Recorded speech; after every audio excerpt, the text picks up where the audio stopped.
మనం కూడా భారతదేశంలో భాగస్థులం కావాలని సాయుధ పోరాటం ద్వారా కమ్యూనిస్టు పార్టీలు కానీ లోకల్గా ఉండేటువంటి కాంగ్రెస్ పార్టీ నాయకులు కానీ పోరాటం చేయడం మూలంగా మన నెహ్రూ గారు ఈ రోజును ప్రజాస్వామిక రోజుగా నియంత్ర పాలన నుంచి ప్రజాస్వామిక పాలనలోకి తీసుకొచ్చిన రోజుగా ఉంది కాబట్టి ఈరోజు ప్రజాపాలన రోజుగా మనం అధికారికంగా జరుపుకుంటా ఉన్నాం.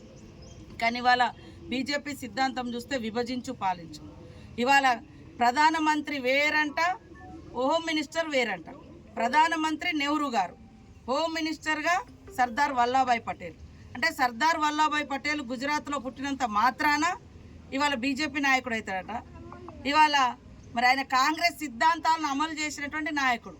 ఇవాళ మేము ఒకటే ప్రశ్నిస్తున్నాం, మోడీ గారి ఆదేశం లేకుండా మరి ఇవాళ అమిత్ షానే మొత్తం నిర్ణయాలు తీసుకుంటున్నాడా? ఇది చెప్పాల్సిన అవసరం ఉంది. కాబట్టి ఈరోజు ప్రజాపాలన దినోత్సవానికి అసలైన అర్థం ఇస్తూ అధికారికంగా ఈరోజు కార్యక్రమం నిర్వహించుకోవాలి. ఎందుకంటే మనం నిజాం నిరంకుశ ప్రభుత్వానికి వ్యతిరేకంగా పోరాడి ఒక ప్రజాస్వామిక వ్యవస్థలోకి, డెమోక్రటిక్ వ్యవస్థలోకి ఈరోజు సెప్టెంబర్ 17వ తారీఖు నాడు మన రాష్ట్రము మరి అంటే ప్రజాస్వామిక డేగా ప్రకటించుకున్నటువంటి రోజు.